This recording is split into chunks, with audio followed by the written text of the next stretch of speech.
Imagine this. It's your last class of the day, and you're exhausted from dodgeball. But as you step into the locker room, you realize something's different. The air feels heavier, the tension thicker, and your heart races with a mix of excitement and fear. What if you weren't just imagining things? What if the connection you've been feeling for your teacher was real? What if it led to something you never saw coming? Stay tuned for a story that will leave you breathless. Asterisk. That day when my PE teacher did something to me in the school toilet was so unexpected, but yet so exciting that I will remember it for the rest of my life. It happened 3 weeks ago. The day had started like any other at my high school, with the usual mix of monotony and chatter that filled the hallways between classes. But even as the hours passed, something about that day felt different, though I couldn't put my finger on it. The air seemed heavier, or maybe it was just my nerves. PE was my last class of the day, and while I usually enjoyed it, the thought of the gym teacher, Mr. Harris, filled me with a strange mix of excitement and tension. I couldn't quite explain it. Mr. Harris had been at our school for only a year, but in that time, he'd become a favorite among students. He was in his late 20s, fit and energetic, with sharp green eyes and a smile that seemed to light up the entire room. He was the kind of teacher who made you want to do your best, not because he demanded it, but because you didn't want to disappoint him. For me, though, there was something else, a connection I couldn't ignore, even if it made me feel guilty for thinking about him in ways I knew I shouldn't. When class started, the usual routine of warm-ups and drills quickly gave way to an intense game of dodgeball. I wasn't the most athletic guy in class, but I held my own, dodging and weaving as balls flew past me. My focus was divided, though, as I kept catching glimpses of Mr. Harris on the sidelines. His whistle hung loosely around his neck as he shouted encouragement to everyone on the court. Keep moving. Don't stand still. His voice carried easily over the chaos. Every time he shouted my name specifically, I felt a jolt of energy run through me, spurring me to move faster, jump higher. I wasn't just playing to win, I was playing to impress him. By the end of the game, I was drenched in sweat, my heart pounding from the exertion. Mr. Harris called for everyone to gather around, giving a quick debrief on what we'd done well and what we could improve. His gaze seemed to linger on me a moment longer than necessary when he spoke, and I felt my cheeks heat up. "All right, that's it for today," he announced, clapping his hands together. "Hit the showers, and I'll see you all tomorrow." As everyone filed out, I lingered, taking my time to put away the equipment we'd used. I didn't want to admit it to myself, but I was stalling, hoping for an excuse to stay behind. Mr. Harris noticed, of course. He always did. "Need some help with that?" he asked, stepping closer. I shook my head quickly. "I've got it. Just wanted to make sure everything's put back right." He gave me a small smile, the kind that made my stomach flip. "Appreciate the effort. You're always one of the last to leave, aren't you?" I shrugged, suddenly feeling self-conscious under his gaze. "I guess I just like making sure everything's in order." "Well," he said, leaning casually against the wall, "it doesn't go unnoticed. You got a good work ethic." His words made me feel warm inside, a feeling that only deepened when he clapped a hand on my shoulder, a casual gesture that somehow felt more intimate than it should have. I looked up at him, startled by how close he was, and for a moment, neither of us said anything. The silence stretched heavy and charged until he finally cleared his throat and stepped back. "You should head to the showers before the hot water runs out," he said, his tone light, but his expression unreadable. I nodded, grabbing my bag and heading toward the school toilet. My heart pounded in my chest. The air inside was humid, the sharp scent of body wash and sweat hanging in the air as the other guys finished up and left one by one. I took my time, waiting until the room was empty before stepping into one of the stalls and turning on the water. The heat washed over me, soothing my muscles but doing nothing to calm the whirlwind of thoughts in my head. Why did I feel like this? Why did every interaction with Mr. Harris leave me feeling off balance? Like I was teetering on the edge of something I couldn't define? And why, no matter how much I told myself it was wrong, did I want more?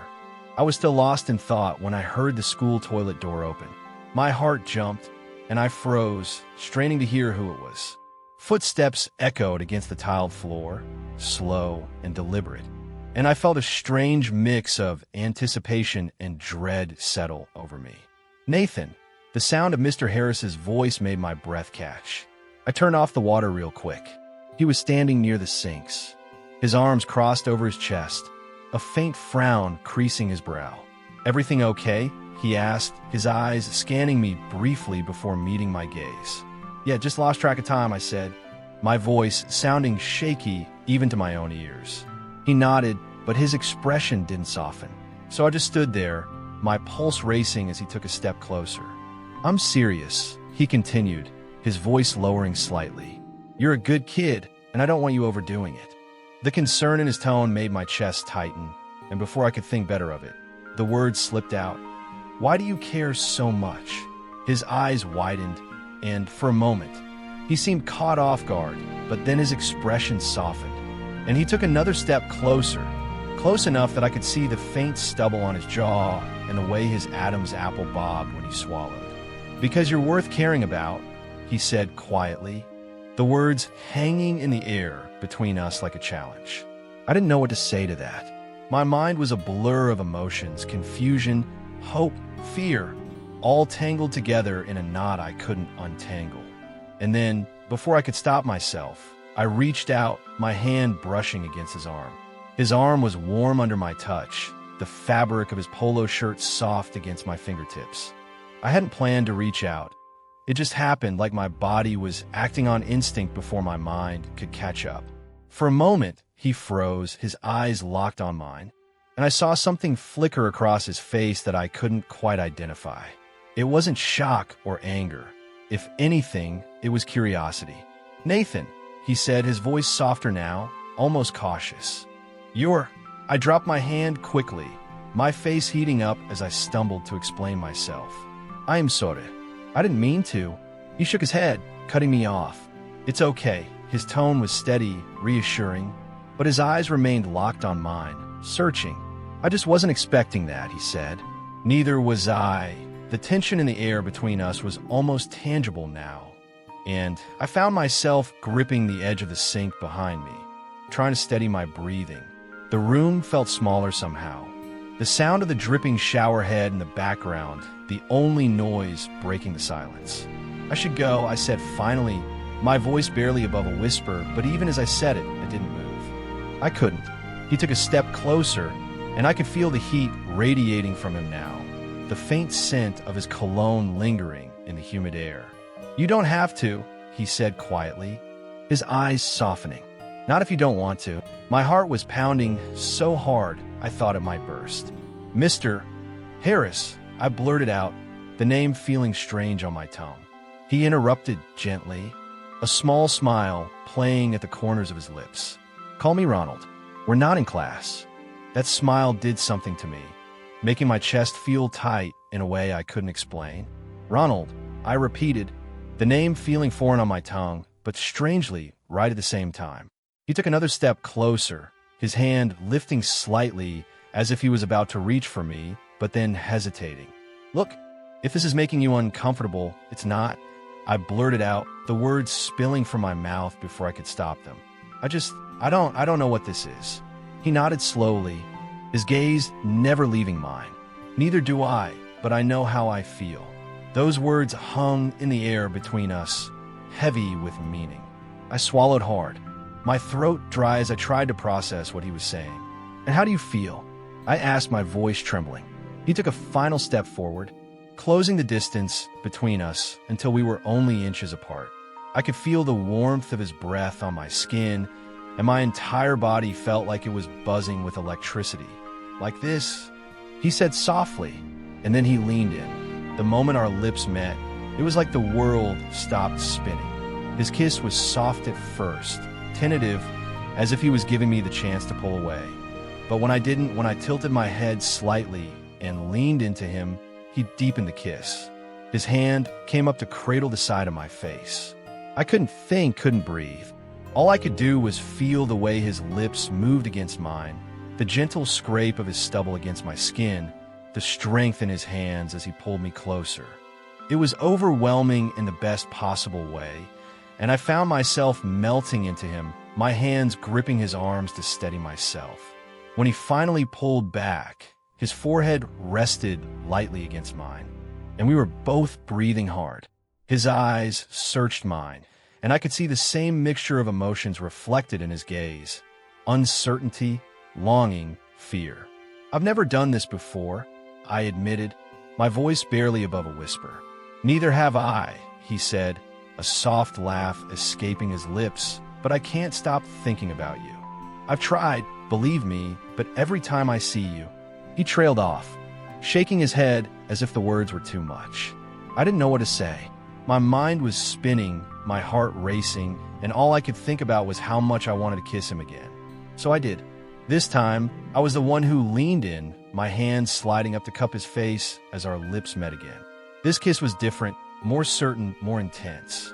His hands found my waist, pulling me flush against him, and I could feel the heat of his body through the towel still wrapped around me. "Ronald," I murmured against his lips, the name feeling more natural now. He pulled back just enough to look at me, his thumb brushing against my cheek. "We shouldn't be doing this," he said, but there was no conviction in his voice, only hesitation. "I don't care," I said, surprising even myself with how sure I sounded. "I want this."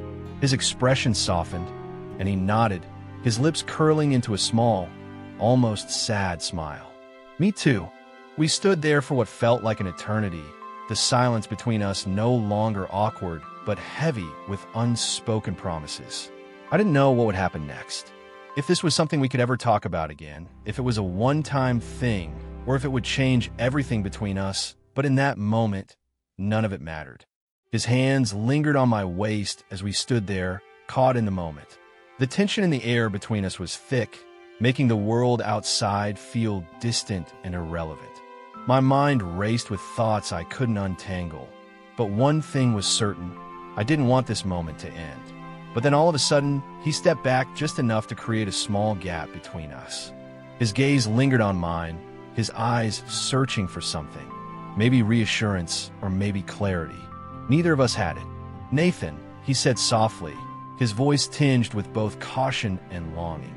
"We need to talk about this." I nodded, though my chest tightened at the idea of breaking the spell we just created. "Yeah," I said, my voice quieter than I intended. "We should," but I knew we weren't even done here.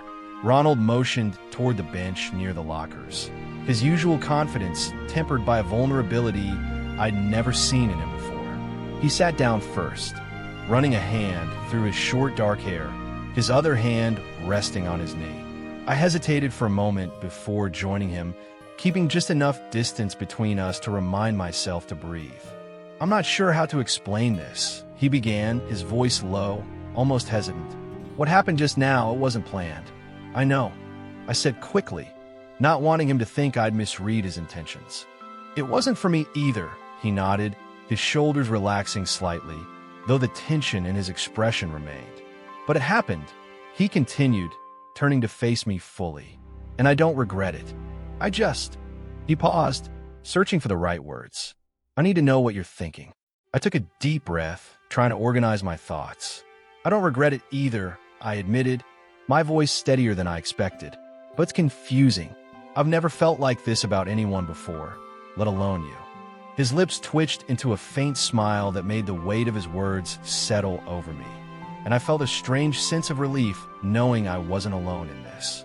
But the reality of the situation loomed over us, unspoken but undeniable. "What happens now?" I asked, my heart pounding as I waited for his answer. Ronald leaned back slightly, his gaze fixed on the far wall as he considered the question. "I don't know," he admitted finally. Whatever this is, it's complicated." "Yeah," I agreed, my stomach twisting at the thought. "It is, but the story didn't end there. No, the craziest part was yet to come." For a while, we just sat there, the silence between us filled with unspoken thoughts. I could feel the warmth of his presence beside me, the subtle tension in his posture as if he was trying to hold himself back, and yet there was a tenderness in the way he looked at me, a softness that made my chest ache. "You're graduating soon," he said suddenly, breaking the silence. "You'll be moving on, starting a new chapter. I don't want to do anything that could mess that up for you. The sincerity in his voice caught me off guard, and I turned to face him fully. You're not messing anything up, I said firmly. If anything, this feels like the one thing in my life that makes sense right now. He looked at me, his expression unreadable, and for a moment, I thought he might argue, but then he sighed, a small, resigned smile playing on his lips. You always know what to say, don't you? I shrugged, trying to hide the way my cheeks flushed under his gaze. Only when it matters, I said, and his smile widened as he reached out, his hand resting lightly on mine. The gesture was simple, but sent a jolt of warmth through me, grounding me in a way I hadn't realized I needed. Nathan, he said softly, his thumb brushing against my knuckles. This is new territory for both of us. I don't want to rush into anything, but I also don't want to pretend this didn't happen. Me neither, I said, my voice barely above a whisper. For a while, we just stood there, our hands entwined, the quiet hum of the school toilet filling the space around us. It felt like the rest of the world had faded away, leaving only the two of us in this strange, fragile moment. But reality had a way of creeping back in, and eventually, Ronald pulled his hand away, his expression sobering. We should get out of here, he said, his voice tinged with regret, before someone comes looking for us. I nodded, my heart sinking at the thought of leaving this moment behind. Yeah, I said, you're right. We stood there together, the weight of what had just happened still hanging heavy between us as we made our way toward the door. Ronald hesitated, his hand hovering near mine as if he wanted to reach out again, but thought better of it. Instead, he gave me a small, reassuring smile. This doesn't have to be the end, he said, his voice low but steady. I nodded, clinging to his words like a lifeline. I don't want it to end, I said, hoping it would be enough to keep the uncertainty at bay. And so, we did not leave the school toilet just yet. But still, the air in the small, dimly lit school toilet felt heavy, charged with a tension that was impossible to ignore. The quiet hum of the fluorescent light above was the only sound breaking the silence, save for the faint rhythm of our breathing. We hadn't moved much from where we stood, facing each other close enough that I could feel the faint warmth radiating from him. Ronald's gaze was locked on mine, his expression a mix of determination and restraint. Nathan, he said softly, his voice low and steady. We don't have to do this. Not here, not now, but I could see it in his eyes, the same pull I was feeling, the same silent plea for more. My pulse quickened, and I shook my head slightly, taking a step closer until the space between us was nearly non-existent. I said, my voice quiet but firm. I don't want to stop. For a moment, he didn't move, just stood there looking at me like he was trying to decide whether to give in or walk away. Then, without warning, his hand reached out, his fingers brushing against my jaw before cupping my face gently. You're sure? He asked, his voice barely above a whisper, his thumb lightly tracing my cheek. I nodded, leaning into his touch, my heart pounding so hard I was sure he could hear it. I've never been more sure, I whispered back. That was all it took. Ronald closed the distance between us, his lips capturing mine in a kiss that was anything but hesitant. This time, it was deeper, more urgent, as if all the weeks of tension between us had finally reached a breaking point.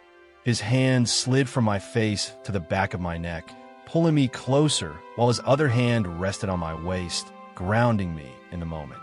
I let myself sink into the kiss, my hands instinctively finding their way to his chest. I could feel the solid muscle beneath his shirt, the steady rhythm of his heartbeat matching my own. The intensity of it all was overwhelming in the best way, sending shivers down my spine as his lips moved against mine with a fervor that made me feel like I was the only thing that mattered to him in that moment. The cold tile wall pressed against my back as he guided me gently, his body close enough that I could feel every inch of him. The sensation sent a jolt of electricity through me, and I couldn't hold back the soft gas that escaped my lips. His hands were everywhere, my waist, my back, my arms, like he couldn't decide where to touch me first. Each movement was deliberate, full of a tenderness that made my chest ache, and yet there was an edge to it too, a hunger that neither of us could ignore. I could feel it in the way his fingers tightened slightly on my hips, in the way his kisses deepened, each one more insistent than the last. It was as if he was trying to memorize every part of me, to leave no doubt in my mind about how much he wanted this, how much he wanted me. My hands slid up to his shoulders, gripping them tightly as I felt my knees go weak under the weight of it all. "Ronald," I breathed against his lips, my voice shaky with a mixture of anticipation and disbelief. "This feels right," he finished for me, pulling back just enough to look me in the eyes. His gaze was intense. His blue eyes darkened with emotion as he searched my face for any sign of doubt. "It feels right," I nodded, unable to find the words to respond. And he smiled a soft, almost vulnerable smile that made my heart ache. "You're incredible," he said quietly, his fingers brushing a strand of hair away from my face before trailing down to my jawline. "I hope you know that." Before I could respond, he kissed me again, slower this time but no less passionate. His hands slid down my sides, his touch firm but gentle, and I felt myself leaning into him, letting him guide me wherever he wanted. There was something so intoxicating about the way he touched me, the way he made me feel like nothing else in the world mattered except this moment. Eventually, we went even further, but I can't tell you every detail, obviously. What I can tell you is that it was amazing, a bit hurtful, but amazing. And when he finished, he pulled back slightly as we both caught our breath. "Are you okay?" he asked, his voice soft, his hands still resting on my hips. "Yeah," I said, my voice barely above a whisper. "More than okay." His lips quirked into a small smile, and he leaned in to press a soft kiss to my temple before stepping back slightly, giving me just enough space to breathe. But the way his hands lingered on me, his fingers brushing against my skin as if he couldn't quite bring himself to let go, told me that he wasn't ready to step away completely. I could feel the heat between us, the tension that had only grown stronger with every passing second. It was like we were standing on the edge of something huge, something that neither of us fully understood, but both of us were desperate to explore. Ronald's hands moved to my waist, his thumbs tracing slow, deliberate circles against my skin through the fabric of my shirt. "I've wanted this for so long," he admitted quietly, his voice low and raw with emotion. "But I never thought it could actually happen." "Me neither," I said, my own voice trembling with the weight of the moment. "But I'm glad it did." The words hung in the air between us. And for a moment, we just stood there, our bodies close, our breaths mingling in the quiet. It felt like time had stopped, like the rest of the world had faded away, leaving only us in this strange, wonderful connection we'd found. But the sound of footsteps echoing faintly down the hall snapped us back to reality. Ronald's grip on my waist tightened slightly, and he glanced toward the door, his expression suddenly tense. "We should be careful," he said quietly, his voice tinged with regret. I nodded, though part of me didn't want this moment to end. "I know." Ronald looked back at me, his gaze softening as he reached up to brush his fingers against my cheek one last time. "This isn't over," he said, his voice firm, despite the quiet urgency in his tone. "We'll figure out together, okay?" I said, my heart swelling at his words. He gave me a small, reassuring smile before stepping back, his hands finally leaving my waist. The loss of his touch was immediate and overwhelming, but the promise in his eyes gave me hope as he moved toward the door. He paused, glancing back at me one last time. "Stay here for a bit," he said, his voice low. "I'll make sure the coast is clear." I nodded, watching as he slipped out the door, the sound of it clicking shut behind him echoing in the now empty space. My heart was still racing, my mind spinning with everything that had just happened, but one thing was certain: nothing would ever be the same again. The moment Ronald stepped out of the school toilet, I was left standing alone in the quiet, my back still pressed against the cool tile wall. The air felt heavier now, charged with the lingering heat of everything that had just happened between us. My lips tingled, my skin buzzing with the memory of his touch. It was overwhelming in the best way, like every nerve in my body had been set alight, leaving me both exhilarated and utterly unmoored. I leaned my head back against the wall, trying to steady my breathing, the distant sound of footsteps fading into silence. And for a brief moment, I allowed myself to revel in the sheer intensity of what had just transpired. I could still feel Ronald's hands on me, his lips against mine, the warmth of his body pressed, so close it was like he had become a part of me. The thought sent a fresh wave of heat rushing through me. But as the quiet stretched on, reality began to creep back in. What had we just done? I didn't regret it, not for a second, but the weight of it all was undeniable. This wasn't just some harmless moment of teenage impulsiveness. This was something more, something deeper, something that felt as dangerous as it did intoxicating, and now we had to figure out how to deal with it. Before I could spiral too far into my thoughts, the door creaked open again, and my heart leaped into my throat. I stood frozen, my pulse pounding in my ears as I braced myself for the worst. But it was Ronald. He slipped back inside, his gaze immediately finding mine. The tension in his shoulders eased as he shut the door behind him. I let out a breath I hadn't realized I'd been holding. "It's all clear," he said softly, his voice low and steady. "No one's around." And before I could say anything, his hands were on me again, firm but gentle, grounding me in the moment. "Are you okay?" he asked, his thumb brushing lightly against my jaw as he searched my face for any signs of doubt.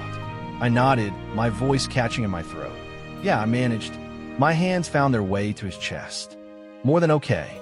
His lips quirked into a small, almost shy smile, and he leaned down to press a soft kiss to my forehead. The tenderness of the gesture made my chest ache, and I felt myself melting under his touch. I couldn't leave, he admitted quietly, his breath warm against my skin. "Not like that. Not without knowing you're okay." I looked up at him, my heart pounding as I took in the vulnerability in his expression. "I'm fine, Ronald," I said, my voice steady despite the storm of emotions swirling inside me. "But I don't want this to end." He froze for a moment, his eyes locking onto mine. "It doesn't have to," he said softly, his voice tinged with both hope and uncertainty. "But we have to be careful." I nodded, knowing he was right, but wishing it didn't have to be this complicated. "I know," I said, my hands tightening slightly on his shirt. "But I don't care about the risks. I just want you." The words hung in the air between us, and for a moment, neither of us moved. Then, without warning, he kissed me again, deeper, hungrier than before. This time, there was no hesitation, no second-guessing. It was raw and intense and left me breathless. My hands tangled in his hair as I pulled him closer, his hands sliding down my sides, gripping my hips as he pressed me back against the wall.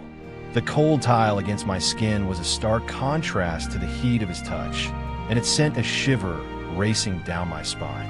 I gasped softly against his lips, and he responded by deepening the kiss, his body pressing against mine with a desperation that mirrored my own. It was reckless, it was dangerous, and it was everything I had ever wanted. For what felt like an eternity, we stayed like that, lost in each other, the world outside the toilet forgotten. His hands explored my body with a confidence that made my heart race, and I couldn't stop myself from responding in kind. Every touch, every kiss felt like a promise, a silent agreement that whatever this was, it was real. Eventually, we broke apart, both of us breathing heavily as we stared at each other. His forehead rested against mine, his hands still on my waist as he struggled to catch his breath. "You're incredible," he murmured, his voice low and full of emotion.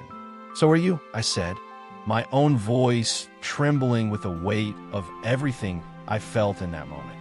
He smiled, his thumb brushing against my cheek as he leaned in to press a soft, lingering kiss to my lips. "We should go," he said reluctantly, his voice tinged with regret. "Before someone notices." "We gone?" I nodded, though every part of me wanted to stay in this moment forever, but I knew he was right.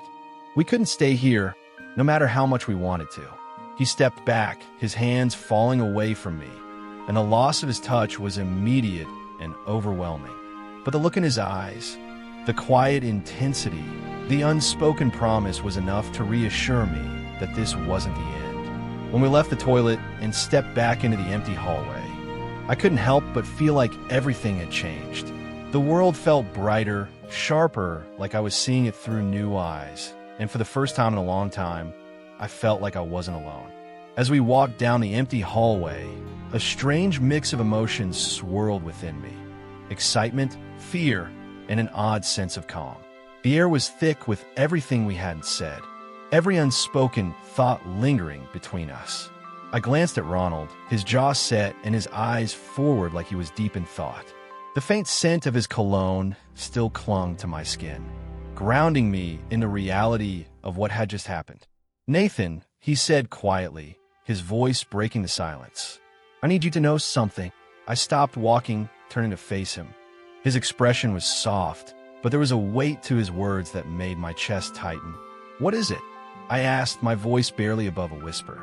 He hesitated, his gaze flicking to the floor for a moment before meeting mine again. "This isn't just a fleeting thing for me. I don't know where this will go or how we'll navigate it, but I care about you more than I probably should."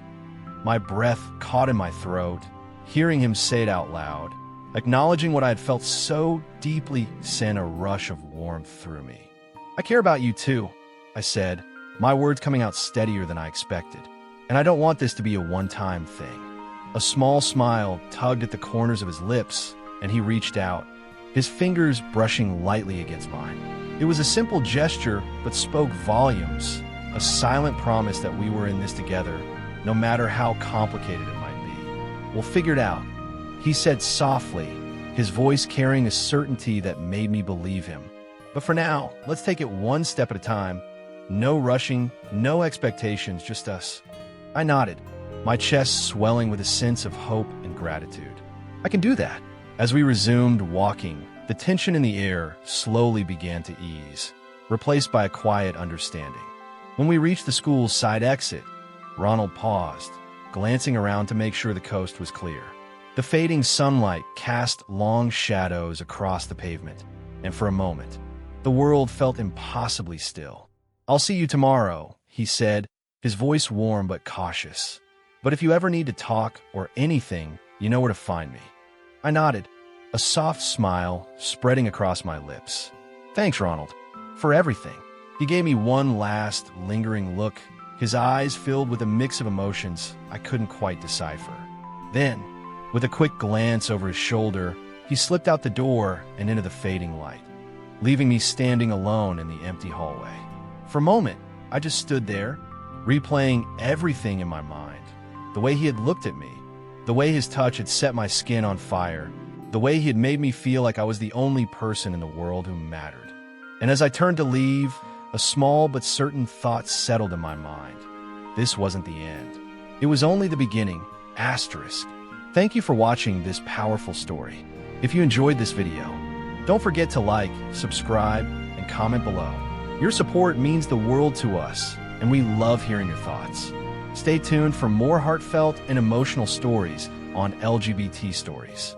Together, we can create a safe space for everyone's stories to be shared and celebrated. Until next time, take care and be kind to yourself and others.